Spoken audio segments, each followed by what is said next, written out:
Welcome in to Daily Faceoff Live, your go-to source for everything hockey. Live every weekday at noon Eastern.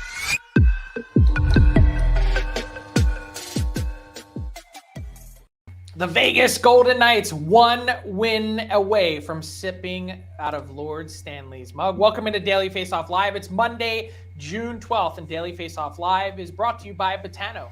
The game starts now at betano.ca. 19 plus, please play responsibly.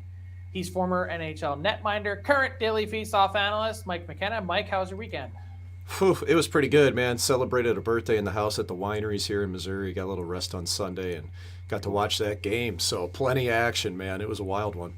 Yeah, no doubt about that. Let's throw 2 minutes and 30 seconds up on the clock, and let's start with exactly that. Game 4 of the Stanley Cup Final, Saturday night. The Vegas Golden Knights earning a 3-1 series stranglehold by virtue of their win over the Florida Panthers. And Mike, when you think about this series, it was kind of encapsulated in one game. I mean, you had the Golden Knights that had a sizable 3-0 lead.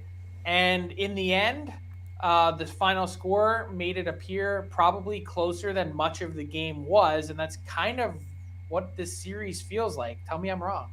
Well, it kind of feels like that almost for the whole playoffs for the Florida Panthers in some ways. And I don't want to discredit what they did knocking out the Maple Leafs or the Hurricanes, especially in 4 games. But they've always been able to just hang around. And then they were able to, pull through in the third, maybe get an OT goal. And against Vegas, it's a different ballgame, man. And it's kind of turned into a war of attrition because now for the Panthers, you got to hurt Matthew Tkachuk. Gudas is taking big hits. Luosterainen's out. Montour went down the tunnel. Duclair went down the tunnel. It's just because Vegas they're so deep, they can just keep rolling lines. And you can especially see the strength of these teams that if you look at this shot chart from Game 3, this is the whole series for me right now, Frank. Look at this where I have it circled in red. Look at the amount of shots that Vegas has generated from the high slot area, the place that really makes you nervous as a goalie, that you got to make saves. Versus when you look at the Florida Panthers, those high slot chances just haven't happened. It's been all outside and rebounds. And they haven't gotten the puck in the air at all on a 6'6" goalie like Adin Hill. Is this the entire series or just Game 4? This has been just game 3, or sorry, Game 4. But this is a microcosm of the whole series. If you go back and aggregate all of it, it looks just like this. Vegas has been able to defend the middle. They're not letting Florida inside. And Hill's stopping those pucks from the outside and controlling his rebounds. So Florida has to get inside better. But they only have 2 lines that are doing it, Frank. Their bottom 6 has been non-existent, and every D not named Brandon Montour, who had 1 big game in the series, hasn't put anything up either. Yeah, it's been really a struggle to score, and not just score at even strength, but obviously to score on the power play as well, which, by the way, there weren't many opportunities in Game 4. They had the final 17 seconds of the game on the man advantage, just 4 total penalty minutes handed out in Game 4, whereas there were 148 in Game 2. You would have to think that this disparity in the officiating, if they are indeed going to be not calling as much and putting the whistles in their pocket, that would have to benefit the Florida Panthers, given that they're a team that is 0 for 13 on the power play and just 12 for 18, meaning Vegas has scored 6 power play goals so far on their penalty kill. Like, you think about that, like that would have to bode well for the Panthers, right? Well, but 5-on-5 has been Vegas's bread and butter. So the closer this series is at 5-on-5, I have no prayer for the Panthers being able to pull it off. Even though their power play should be better, Vegas's kill has been pretty solid against them, man. It wasn't in previous rounds, but it's been really good there. So, Florida just has to be better in every aspect, man.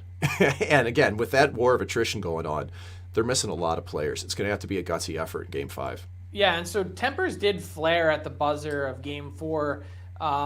You saw Matthew Tkachuk, as injured as he was, someone that only took 2 shifts in the final 15:42 of the game, was somehow able to hang in. You see him grab someone here in the scrum, but does any of this carry over to Game 5? Does it matter, or is this just frustration boiling over?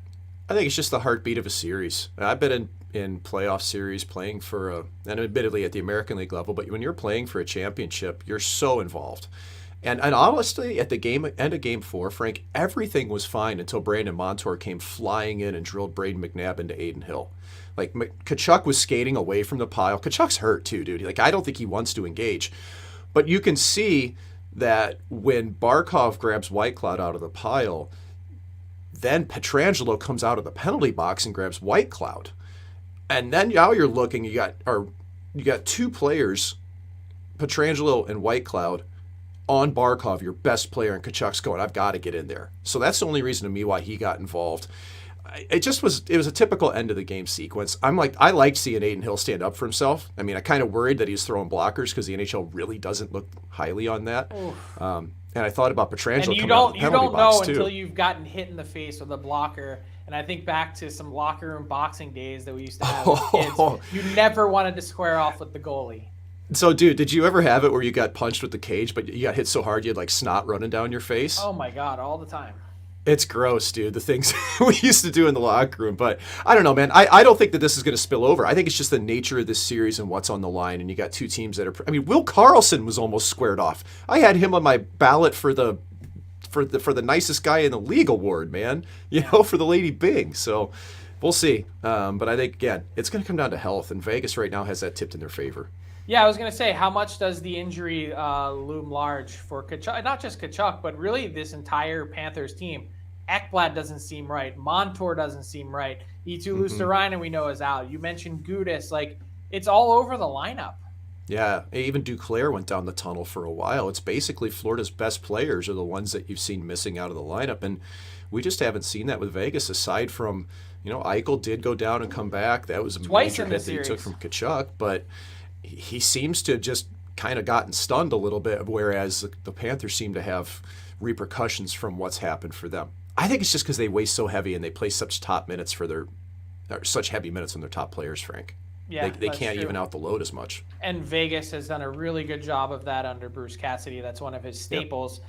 The Golden Knights can hoist the Stanley Cup on Tuesday night, 8 p.m. Eastern. We'll have plenty to talk about it more on tomorrow's Daily Faceoff Live as well. But let's talk about the Calgary Flames at 2:30 p.m. Eastern. They are going to introduce their new head coach, expected to be Ryan Huska, who has spent the last number of years on the Flames bench as an assistant coach under a number of different coaches. Seemingly only a matter of time for the former Kelowna Rockets head coach that helped that team to a championship, had spent time as an AHL head coach for parts of 5 years. A guy who has earned a reputation around the NHL as someone who has immense attention to detail and is dialed in. What do you make of the Flames' decision to go with Ryan Huska? I'm surprised. Not in any indictment with Ryan Huska. He is by all means bid his time. He spent 5 years as an assistant in the NHL. He was a head coach in the A. He did just about everything you could have done in Major Junior before making that jump. But his AHL teams in Stockton weren't very good in Adirondack. He didn't have a lot of help. They weren't great rosters, but they weren't great. So, I just think about how many times an assistant's been promoted, it not working, right? John Stevens after Daryl Sutter, Mike Kitchen after Joel Quenneville, Brad Larson after John Tortorella. So it makes you a little bit nervous. Big question for me, Frank. What about Mitch Love here, man? The guy's been the AHL head coach of the year, 2 straight years in Calgary's organization, Stockton and in Calgary, in 2 different cities. He's a flight risk now. They may have just let a big-time coaching talent walk out the door because there's no way he's going to stick around as an AHL head coach when he's going to have NHL assistant coaching options and probably try to follow the footsteps of what Spencer Carberry did. Spencer Carberry, head coach in Hershey in the AHL, he knew he had to take a step to the NHL as an assistant coach first before he'd get his head gig. I'd be shocked if Mitch Love didn't go out the door here. I hope Huska does a great job. I don't know how good this team in Calgary is going to be, but I'm just really surprised Mitch Love wasn't the guy here. Well, that was the risk on a number of fronts for Craig Conroy. The first part being, as you mentioned, the assistant coach angle. Just because so much went wrong last year and you're attempting potentially to bring much of the same team back. Yeah, I know that Ryan Huska is going to be totally different than Daryl Sutter. We get that. But he was still sort of party to it, if that makes any sense. Even if it's guilt by association, that you wonder how different will it be? And can that person make the transition? We've seen it work. We've also seen it not work, as you pointed out. And the other risk, of course, as you said, in not going with Mitch Love, I don't expect him to be back. I just tweeted before our show began today that he's going to consider all of his options that are on the table, even though he does have term remaining on his deal with the Calgary organization. There's nothing really left to prove. You're a two-time AHL Coach of the Year, and then they passed you by.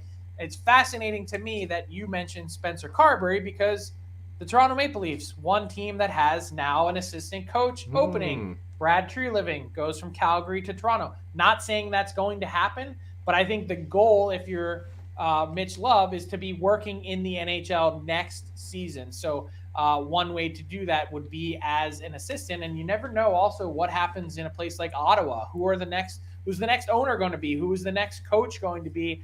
And next general manager, if that ends up being the case. So certainly a number of things to watch for on multiple fronts. But again, we talk about Mitch Love, and it's almost like that's taking away from the candidacy of Ryan Huska, who, of course, won the process. They all went through the interview process, and he stood out to the Calgary Flames. So and congratulations. I have no dog in this fight at all. I hope Huska does a great job. It just was surprising to me. I will. Just to quickly wrap on this, Frank, though, I'm curious, do you think teams might be a little hesitant since the Blackhawks went with Jeremy Colliton so quickly into his coaching career in North America? He had one big year in the AA, got promoted, didn't go great in Chicago. Do you think something like that's created a hesitancy to bringing in younger coaches? It just must have been a comfortability factor and I don't know what it is exactly that set Ryan Huska apart. That's why I'm looking forward to seeing Craig Conroy meet the media, 2:30 p.m. Eastern, 12:30 Mountain Time in Calgary. Let's talk about the D-man market, Mike, because it was a fascinating turn of events on Friday. We covered Damon Severson and the sign and trade that took place between the Devils and Columbus Blue Jackets, an 8-year deal worth $50 million that will pay him $6.25 million per year on an average basis. So a significant spend from the Blue Jackets, but that's got to leave the other guys who are pending unrestricted free agents in a really thin class licking their chops between the deal for Severson and then now the deal that already was signed by Vladislav Gavrikov, a 2-year deal at $5.875 million with the Los Angeles Kings. Word on the street, and not confirmed, but there were rumblings and rumors over the weekend, Mike, that Dmitry Orlov is seeking something in the $8 million per year range. I don't know if you're sitting down or not, but no matter what, there's definite good news in those numbers for Ryan Graves and Scott Mayfield and Carson Soucy as we look at some of the top free agent defensemen as part of our top 50 on dailyfaceoff.com. Well, dude, Orlov at 31 years of age, I guess he thinks it's time to cash in. That's going to have to be a short-term deal if he wants $8 million, man. It's funny, though, because I think your biggest free agent out there on the D market in terms of their next big contract might actually even be Vince Dunn in Seattle. You know, depending on the term of that deal, he's easily a 7+. He might even be approaching 8 if it's a short-term deal, depending but he's on an comparables. RFA. But he's RFA. That's correct. It's a different process there. Ryan Graves, his value just went through the roof with the Gavrikov deal. Graves will be north of $5 million, I think, by somebody as well as he can move his feet.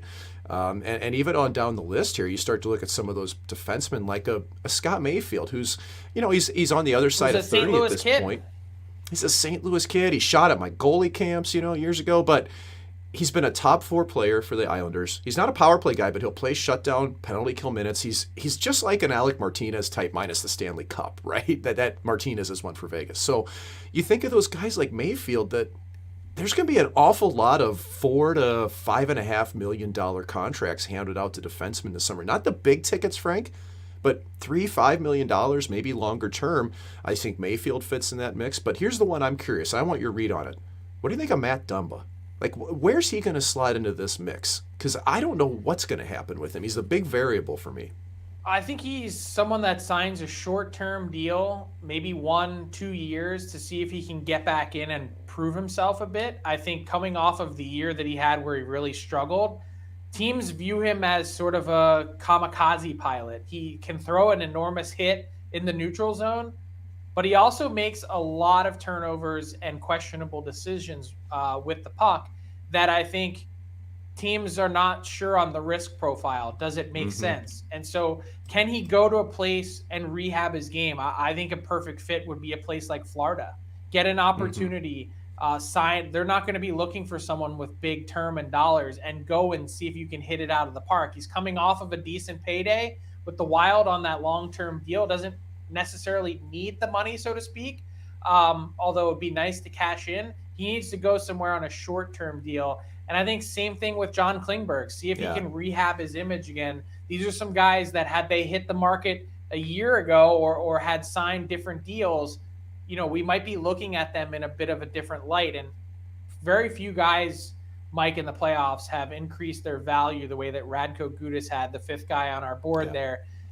Look, all playoffs long, he's been a beast. That's exactly the type of guy that you sign to round out your six, whether it's a 3-year, $3 million deal, something like that he's a valuable playoff commodity. Big time. And you know what? You mentioned John Klingberg earlier. I don't like it for him that he missed his mark here, but if you're Jim Nill, you're thinking, man, I'm glad I stood my ground on this one. Sometimes, like trades, the best contracts are the ones that you don't sign. Speaking of a contract waiting to be signed, what's going on with the Ottawa Senators sale? Let's get to Brent Wallace in this week's edition of the All 32 to talk about the Sens.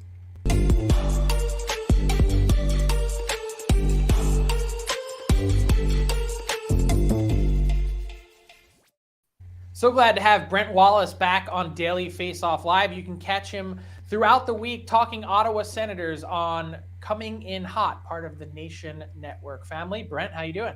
I'm fantastic, boys. Nice to see you on a Monday. Yeah, always good to be with you. Let's talk about that Sens sale and the process, because this has dragged on way longer than anyone might have anticipated, and I can tell by your groan that not only are you ready for it to be over, but potentially when you see someone like a Steve Apostolopoulos walk away, and he a well-qualified bidder, that perhaps the NHL and the Melnyk estate needs to get things moving. It's so frustrating. It's a complete disaster of epic proportions, if I'm being honest, because listen, a lot of times we don't know what's going on behind the scenes because it's supposed to be, as you guys know, fairly quiet. We're never supposed to hear who all the bidders are. This thing has been public partially due to all the celebrity interest in it, but now they seem to have fizzled away and we're down to the real business people. But to see people walk away that clearly seem to have a good vision, are well-liked, as in the Apostopoulos group, it's disappointing and it's frustrating. It's disappointing to the fans too. We feel like it's being held hostage by, you can't get any deals done. You can't help the on-ice product because you continue to wait to see who's going to be paying for it. But like you said, the Melnyk group and whether the NHL has finally stepped in and went, whoa, enough is enough. Let's get this done. Now the reports are out, partially by Elliot Friedman, saying that they want the Melnyk sisters, the daughters, want the buyers to now pay the capital gains taxes and whatnot. Like, the asks are getting ridiculous. Sell the team. Let's move on. Let's get this over with, please. Is this not just the ghost of Eugene Melnyk, like still poisoning the well? Like, honestly, he's like, until they're gone, until the family's out of this team, it's just going to continue being a mess. Like, let's go here. It's wild to see this because it's been such a mess for so long. I want to see the transition quickly in Ottawa, being one of their ex-players here. But I wonder, Wally, what's the downstream effect here? Like, you look at Alex DeBrincat, this guy should be getting a big contract. You'd want to keep him in-house. And I can't help but think of all this uncertainty in the market being a negative effect on the actual roster that they're going to ice next season. Am I wrong? No, and that's exactly it. The fans in Ottawa, listen, they care about who the owner is, obviously, but they want to know how this is going to affect the on-ice product. They're excited that someone's coming in with some deep pockets that will change things around. But right now they're handcuffed. The draft is coming. Free agency is coming. All that stuff. And Alex DeBrincat, and Frank, you help me out here because I know you know a little bit more about this, doesn't appear to necessarily want to return. I think maybe he's looking to go elsewhere, and I'm okay with that. I don't think that he's the fit in Ottawa. I've looked up all kinds of goal scorers. Like, Ottawa had 6 20-goal scorers last year. They're not going to miss having one guy not be in the lineup. Let's put it to you this way. Alex DeBrincat isn't going to make or break the Ottawa Senators winning the Stanley Cup. I think that's fair. So I'm okay if he moves on, but they've got to make a deal. They've got to figure this out, and this is holding everything up. Yeah, the DeBrincat situation is fascinating because I think part of it, you'd have to be curious if you're him of, well, who is owning the team and who is going to be the manager and who is going to be the coach? And so that's part of it. But then also maybe there's a blessing in all of this for the Sens too. As you mentioned, how many guys can you pay with an $8 million plus salary cap hit? all of a sudden the Sens are going to begin to run out of cap space in short order after hoarding it for the last number of years. So perhaps, Wally, maybe that's the best transition to the next part of this question. It's not just the on-ice part, but it's also sort of the off-ice part of this process as well, because anyone that you talk to or anyone that Pierre Dorion has talked to, he's told them, I'm coming back. I'm going to be the GM of this team. The bidders all support me. I'm in. What is your sense of where this is at? Where does this land, and what does it mean for not just Pierre Dorion, but also DJ Smith? I think that's wishful thinking. Now, let me preface it by saying we're getting late into the season here and getting into, like, if this thing doesn't close until September, then Pierre Dorion may very well start the year as a general manager. I don't know that he's going to be long-term. I don't know that he survives getting through the initial ownership. I think there are some owners that are looking to bring in their own people and do that right away. Listen, they just didn't start this plan a couple months ago. They've been at it for a while, which, means they've already thought of who their team is going to be.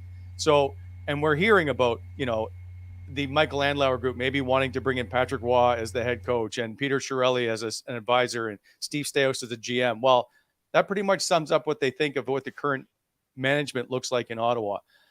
I still think DJ Smith survives. I think he gets one more year. He's got 1 year left on his contract, and then he's got a option by the team for the following year. Enough players have really come out and supported him, but I think perhaps he gets a longer leash. I don't know that Pierre Dorion does, but maybe.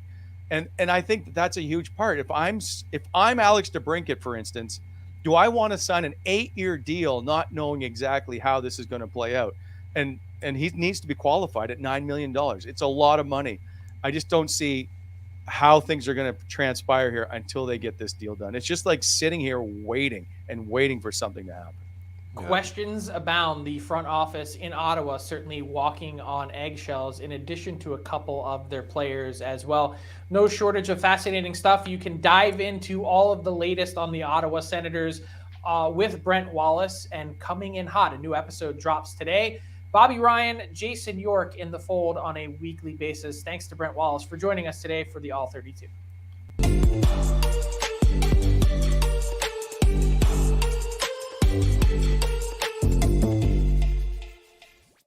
All right, Mike, moving on to our daily Faceoff inbox question of the day. Thanks to those of you watching on our YouTube stream and firing some questions into the chat.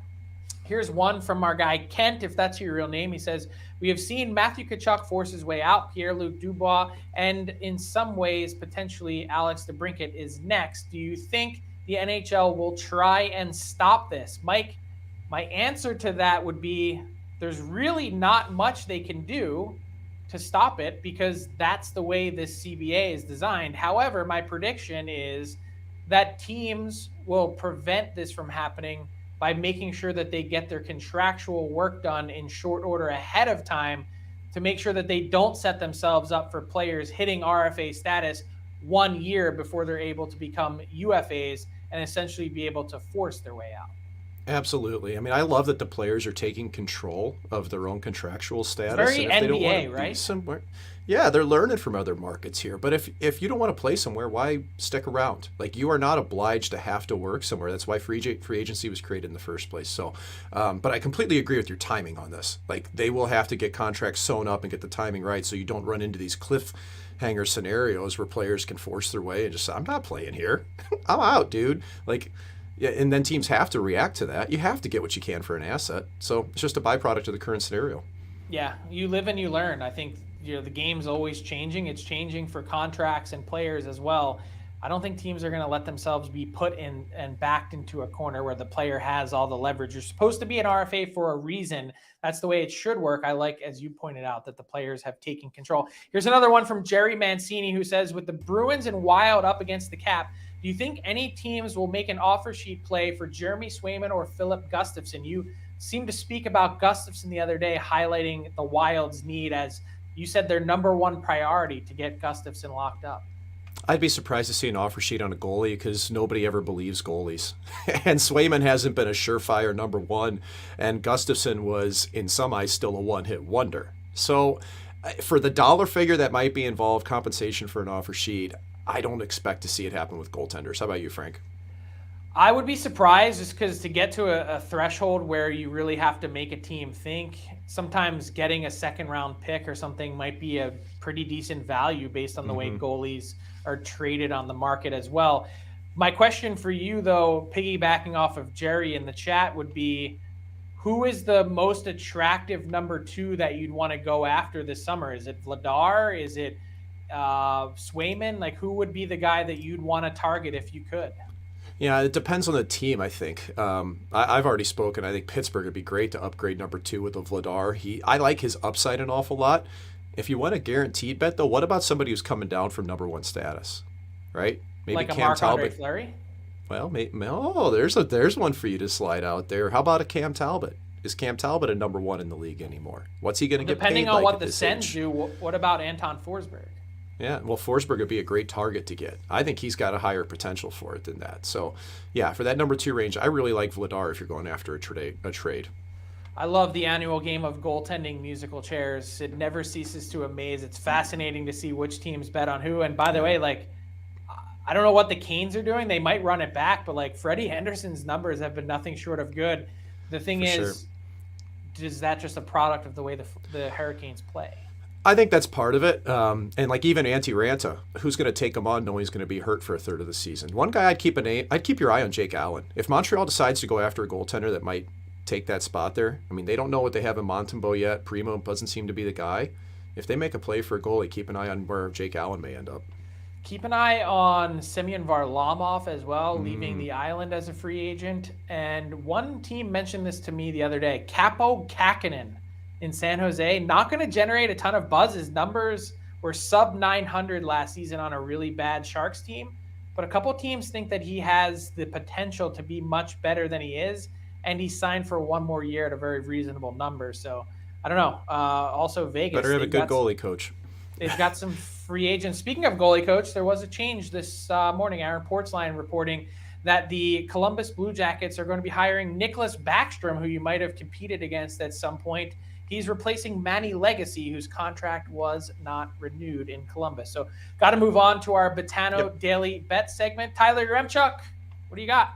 First off, I'm keeping tabs on the chat here, Frank. Real name, Kent Nielsen with 2 S's, but they did confirm not the NHLer, Kent Nielsen. See, I wasn't sure if it was real or not. That's why I had to bring it up. And Kent, not certainly calling your name in the question. It was just like, hey, that's an NHLer. Is that the guy? All right, let's get into what our friends at Betano have. The game starts now at betano.ca. Next Stanley Cup final game not until tomorrow night, but here's what they got for the updated odds, you guys. Florida 9-1 to come back in this series. And listen, if you believe in them coming back, a decent hedge spot is maybe just to take it to go 7 at 4-1, then you're covered. But for me, I'm not sold on any of this. Like the series to end in exactly 6 games is a little bit tempting, but if you think back to last week, I did that little risky Vegas to lose a game at home, which was plus 200 at that point. So now I basically am sitting here with a Florida Panthers game 5 money line ticket that's plus 200 when they're actually only plus 140 on Betano to win the next game. But the way I want to float this to you guys, Jonathan Marchessault is running away with the Conn Smythe odds, minus 625. Second on that list is Aiden Hill at plus 800. Frank, Mike, I'll start with you, Frank. Any shot you think Aiden Hill can get this thing done? No, I think he's third on a lot of people's lists. I don't know for sure, but where's Jack Eichel? 11-1. He's third on the list. So, like, I'm again, I would ride that hard. Disclosure for bettors, but like, I'm one of the 18 voters, and I'm leaning towards Eichel over Marchessault. I don't understand why Marchessault is such a prohibitive favorite. It's almost like the books think that this is just a Stanley Cup final MVP as opposed to the entire playoffs, and that's really why you have to weigh the whole thing. I don't know. I'm struggling with this one. Yeah. No, they gave a Conn Smythe to Cam Ward years ago when he only played better part of 3 series. So who knows? I don't think Hill's going to get it though because he hasn't played the entire course of the playoffs. That's not even it. It's just Hill's been great. I feel like a lot of people going back to the Freddie Anderson conversation we just had think that he's more of a product of the system than he is actually just playing extremely well, which he has been. You saw my shot map earlier in the show. Yeah. Go on, Tyler. Well, there you go. Those are your top 3 for Conn Smythe. Jonathan Marchessault, clear favorite at minus 625. Aiden Hill 8-1. Jack Eichel 11-1 on Betano. I love it, Tyler. Fascinating stuff on the Conn Smythe front. Going to have to get my ballot in order. So thanks to Tyler for our Betano Daily Bets. That brings us to garbage time. And Mike, you saw something right out of Slapshot this weekend. I did, but it was in baseball. And I'm seeing the Yankees and Red Sox play.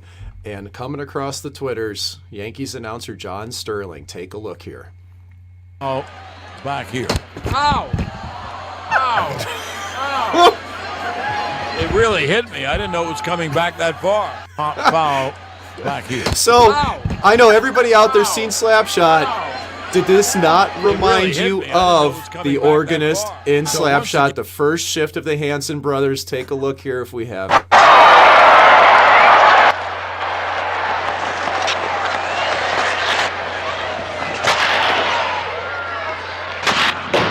There goes Jeff Hansen into the corner. I think it's Jeff. No, it's Jack. So the fun part of 17. this, I'll check that later. Hill, he puts a classic amazingly on the enough, board. Frank, I did a little research here, and the organist in Slapshot, all these years later, on a whim, sent an email to the Seattle Kraken.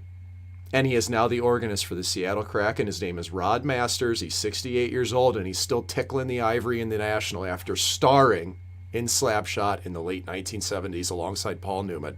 Don't ever play Lady of Spain again! Yeah. What an epic clip that Sterling one was. Just Drilled him! I can't eat, like, it's also Here the it comes. sound effect, and it's just like, ow! It hit- Like, it's so It hit it's me! so good. Back here. So, oh, I can't. You have It really hit I didn't me. know it was We have to foul end on that. back. That's the show. That is a great way to go out on Daily Faceoff Live. Thanks a lot for watching. Thanks a lot for participating in our stream on YouTube and the chat. We'll be back 12 noon Eastern on Tuesday, and where we will potentially be crowning a new Stanley Cup champion. Talk to you then. Thanks for tuning in to Daily Face Off Live. Make sure you hit the subscribe button to never miss an episode.